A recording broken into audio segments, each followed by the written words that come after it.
Welcome to the New Thinking for a New World podcast, where we explore the most pressing issues that are challenging and changing our societies. We are looking for new thinking and new solutions wherever we can find them. Listen as host Alan Stoga, the Tallberg Foundation's chairman, challenges his guests for analysis, ideas and actions.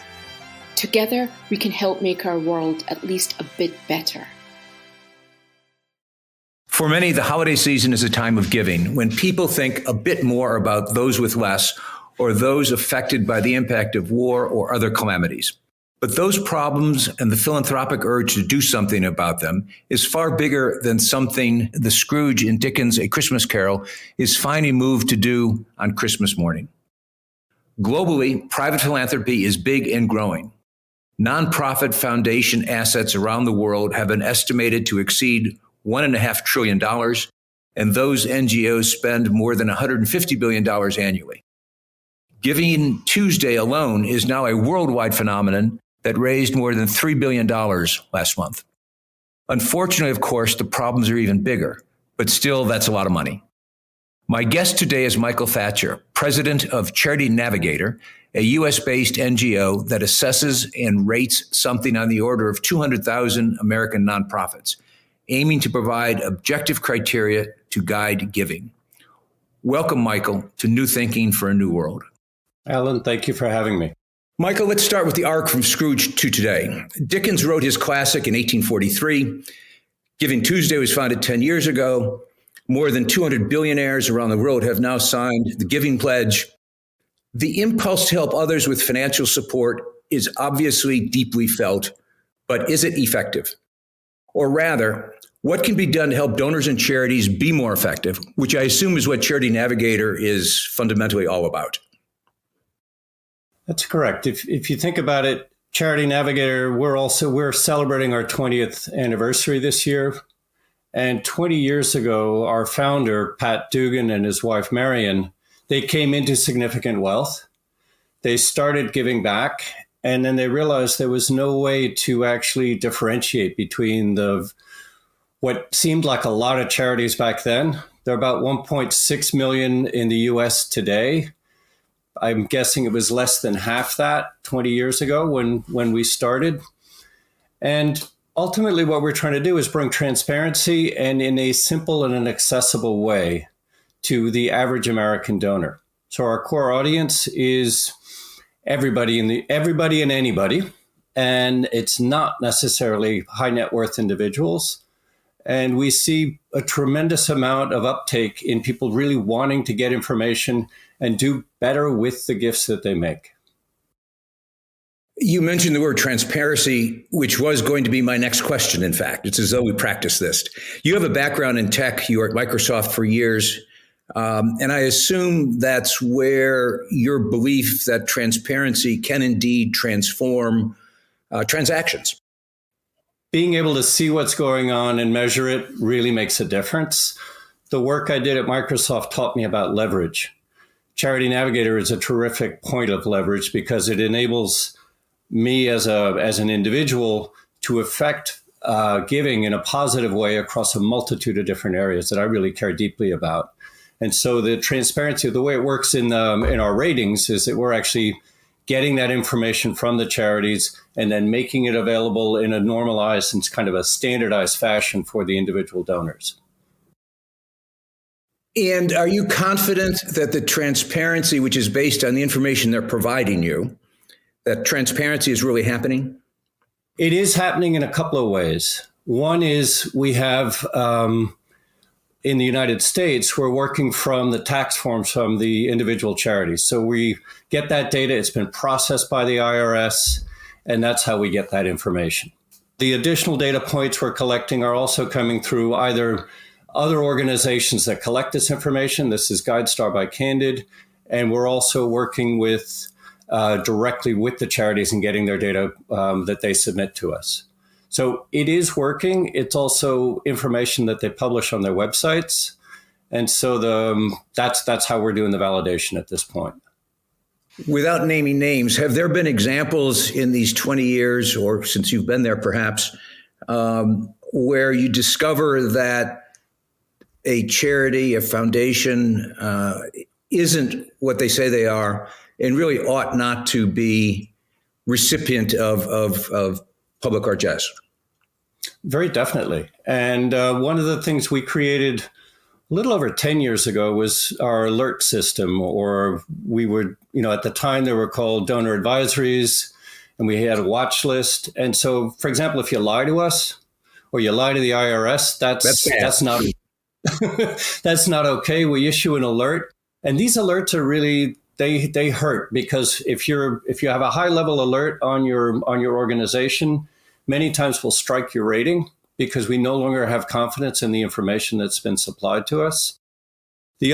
How we do the alerts are also, let's say, maybe the better way to put it is, bad things happen in real time.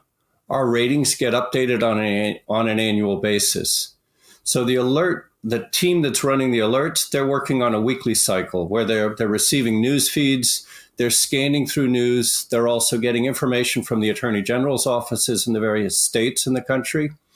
And we're also trying to be fair with this. So, for example, if you're accused of wrongdoing, that doesn't mean you did it. But donors may want to know that you've been accused of something. And so that would be more of a low-level alert. But if it's confirmed wrongdoing where you've actually been, there are consequences either coming from the IRS or the state attorney general in whatever state you're working in, that is something that we take quite seriously. So, but it's worth noting that we have ratings on about 200,000 charities.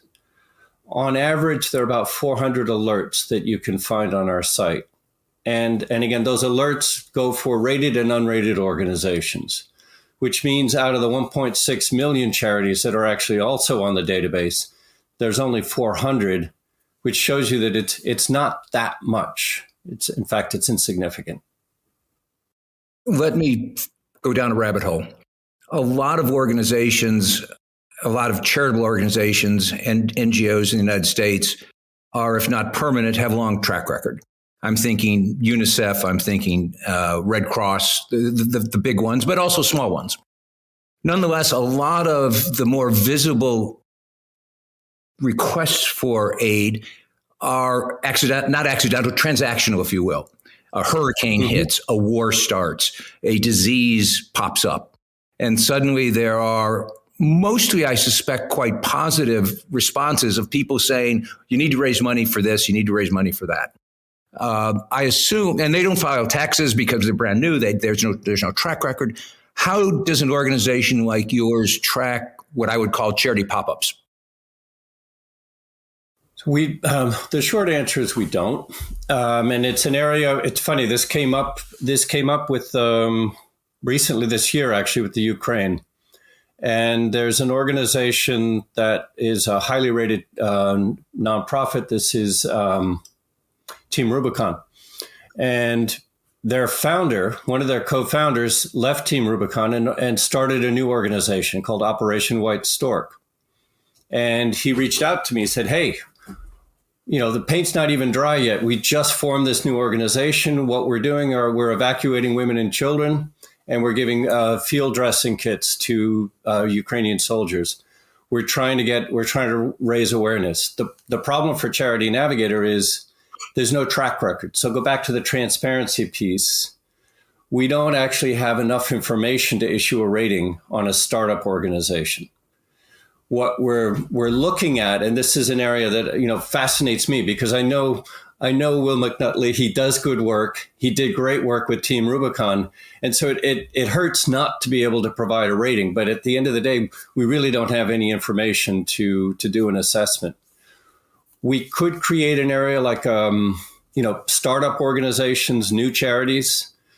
A big effort at Charity Navigator over the last few years has been to open up our database to a significantly larger number of organizations, particularly smaller and younger. But we're still looking for at least 3 years worth of data before we can issue a rating, because that way we can start seeing trends.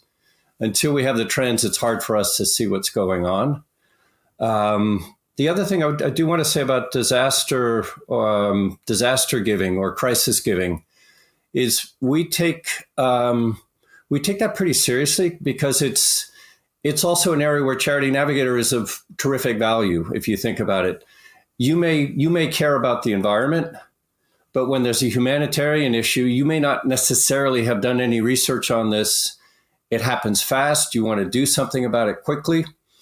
We put together lists of highly rated organizations that are making a commitment that what the money you give to them is actually going to go to that specific crisis and clean up, recovery, whatever it is. We don't do the startup organizations, though. Initiatives like yours are predicated in part on the idea that philanthropy ought to be and can be democratized.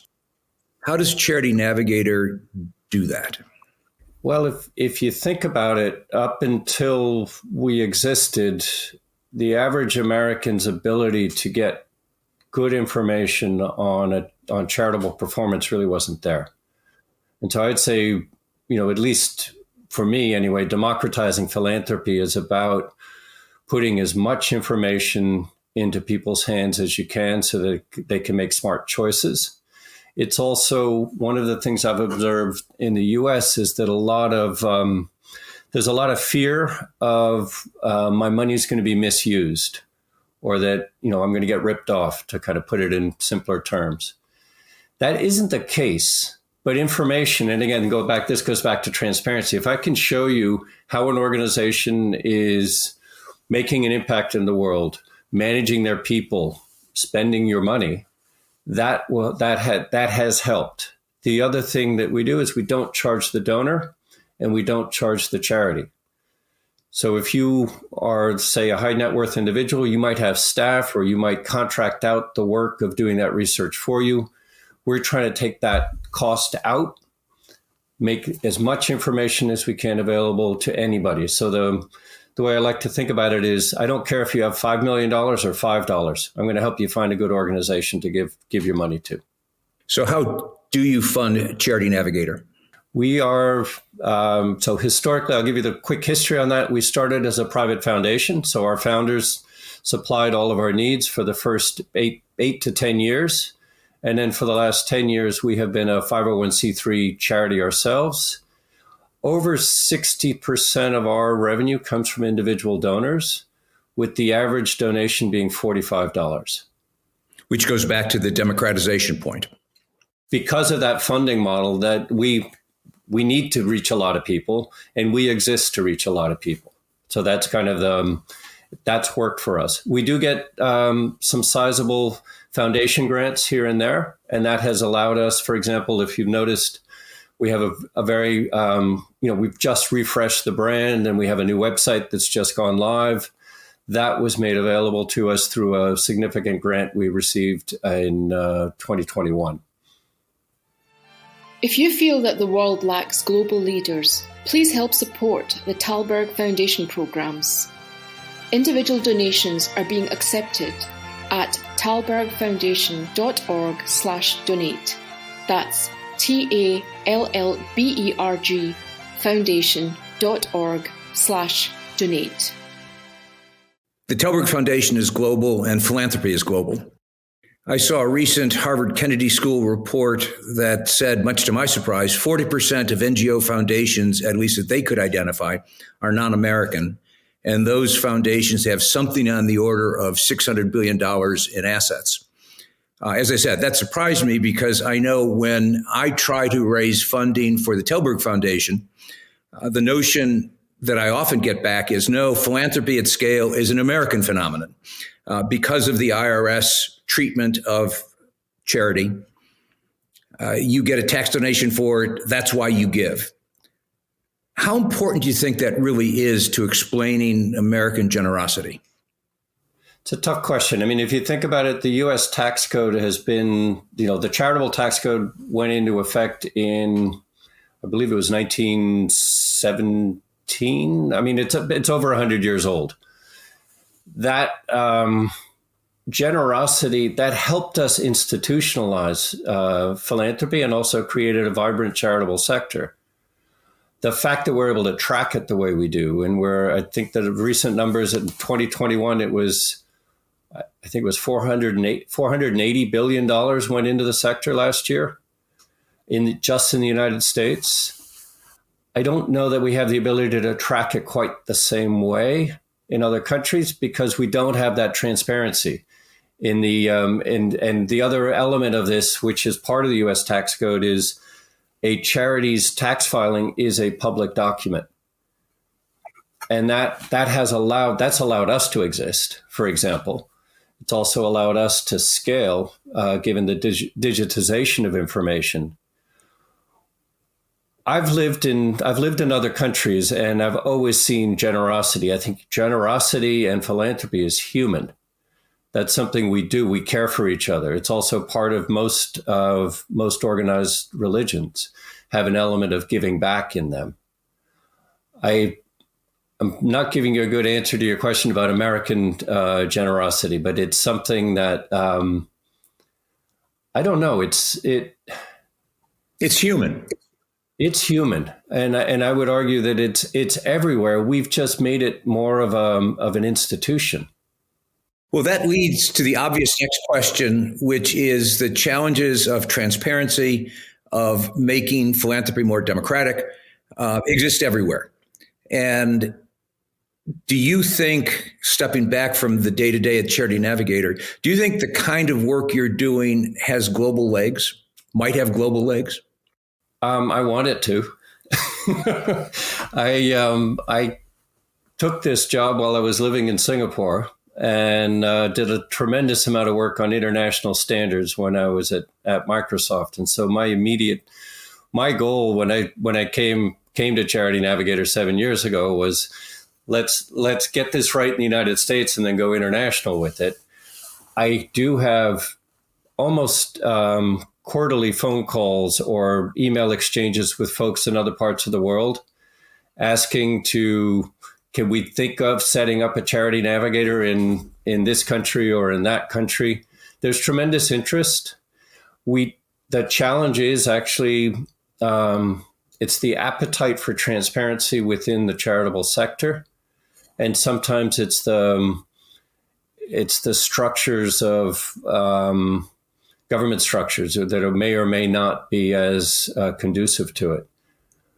I do know that there's we have a tremendous number of international charities that we do rate because they have a strong presence in the United States.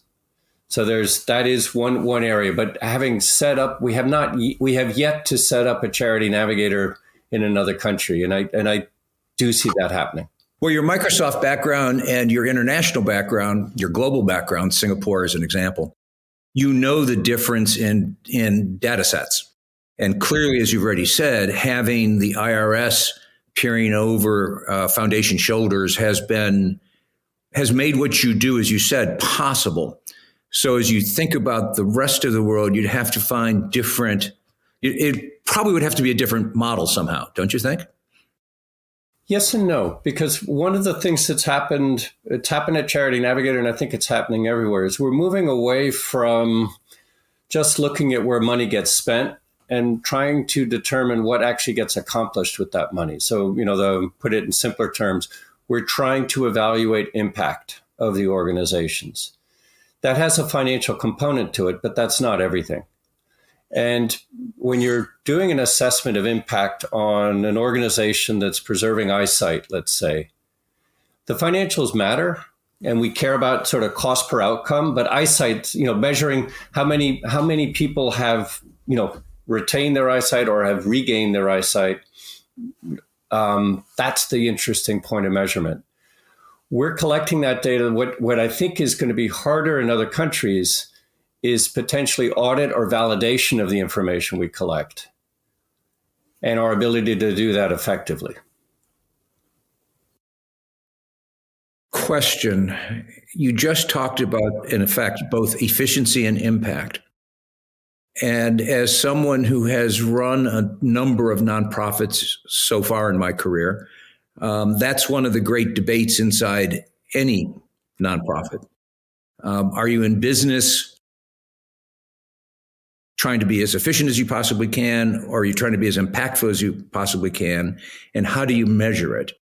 And measuring impact, it is one thing perhaps in the example you used of an organization that's delivering, make it even easier, glasses to people who don't have glasses in somewhere. That one's easy. That's count the number of glasses. But as you think about impact across the broad array of foundations with which you deal, mostly in the United States, how do you think about impact? The way we're thinking about impact today is very much in a cost per outcome manner. So we'll take a known intervention, which is documented, has good academic sort of support and literature on it, and then we'll out of that we'll determine an average cost. We'll then bring in organizations that are actually focused on that particular outcome, and then we'll factor out the differences between them and establish a cost per outcome per a specific, what we call program service area. So cataract surgery is one, say scholarships could be another. We do this, we're doing this one at a time. We're increasing the number of program service areas that we're able to actually do what's essentially it's not an impact assessment. It's a cost per outcome of a known impactful intervention. And today we're only doing this within direct service areas. We're not, take something like advocacy. Your cost per outcome is going to be a little bit tricky on that. And so we don't have an answer for that today. This is why this is kind of an endless job, because we have to keep figuring out new ways of, and broadening what we cover with what we're doing. And the goal in all cases is, again, to provide donors and probably other foundations as well with more information than they had before you came to the table. Absolutely. And I think, and go back to sort of the young startup organizations, where our desire would be that the ratings are also kind of guidance for the young up and coming charities that are figuring out how to get going and things to aim for, right? What's a good structure for my organization financially? How do I, simple things that maybe we might take for granted, like having a logic model and, sort of a theory of change in what you're doing and how you're doing it. Small organizations may or may not actually have that. Again, because I tend to think about things in their global context, I would think what you just said is doubly true outside the United States, in the sense that in most of these sectors, the not-profit sectors, or sectors where not-profits are active, there aren't objective criteria against which you can compare yourself. And to some extent, that's one of the directions you're headed in. What does it cost? What ought it to cost to produce X outcome in this context?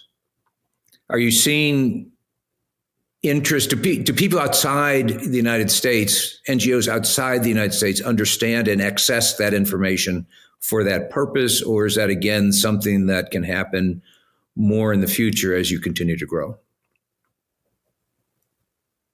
I would say they do, but it also would be, it's clearly, it's a sign of maturity when you've actually you've been around for a little while, you start figuring things out and you evolve in a more effective way, or you perish. I think in many cases there is a, the market does work that way. You've got to be able to produce results. Let me go back to a contextual question. A Dutch friend of mine recently, he argued that the growth in philanthropy is a reflection of the failure of government. Now, that struck me as sort of harsh, but possible. And I was curious, you have lived for these last 7 years in this philanthropy world. Yep. Well beyond what you do for Charity Navigator. You understand philanthropy because that's your sector. Is my Dutch friend being too harsh? I would say I would add an element to it. I think it's a combination of, I see the nonprofit sector really filling the gap between government and private sector. So either you can't make money on it, or the government hasn't actually figured out a way to deal with it. And then people step up to fill that gap through the charities and nonprofits that are out there in the world. So I don't disagree with your friend. I think it is a little harsh. I think there are areas where the government could clearly be stepping in or stepping up. But the other thing that you'll find is that oftentimes the nonprofit sector is delivering on a government mandate. Going back to the Dutchman, that is part of this view that governments in Europe in particular do things that our government in the United States does not do. So therefore, we need a charitable sector to fill in the gap. And that's a sort of simple model that I'm not sure is as true as it is in caricature. But I suspect that is the perception in a lot of the world, that it is the absence of an American social safety net that is effective, that creates this massive demand for NGOs. And it's one of those things with a little bit of truth, but maybe not as much as the caricature. I could see the argument saying that because we're not as socialist in our political structures, we have a vibrant nonprofit sector that's actually filling the gap. I could totally see how you could take that argument. I think it'd be interesting to see, and I don't know this number, how many nonprofits exist in Holland, for example, because I know they exist. Last question, looking forward, where would you like this initiative to be, say, 10 years from now? 10 years from now, I would love to see us have sort of a simpler and intuitive system that actually had global coverage. I really would like to see us help you find an organization anywhere in the world that was doing what you were looking to do, and then be able to differentiate between the different choices there. So it's about taking our ratings, expanding the ratings. Right now, the ratings are looking at sort of impact and results, leadership and adaptability, culture and community, and then accountability and finance. They're not equally populated, all four of those areas that I've described. So I'd like to see that more complete information and then broader coverage, including international. So, and not to trivialize anything, going back to Dickens, whoever's going to write the next iteration of A Christmas Carol, when Scrooge wakes up the next morning, he gets on his computer and he goes to Charity Navigator UK and discovers what he can do for Tiny Tim. Exactly. Thank you, Michael, for what you're doing. Thank you for the Charity Navigator work. And thank you for this conversation. Thank you, Alan. It's my pleasure. Thank you for joining us. Please rate our show on Apple Podcast and subscribe. Meanwhile, you can find us on Facebook, Twitter, and Instagram. Or you can subscribe to our newsletter at tallbergfoundation.org to learn more about our work. That's TALLBERG foundation.org. Thank you, and we'll be back again next week for another episode of Tallberg's New Thinking for a New World. This podcast was brought to you through the generous support of SNF, the Stavros Niarchos Foundation.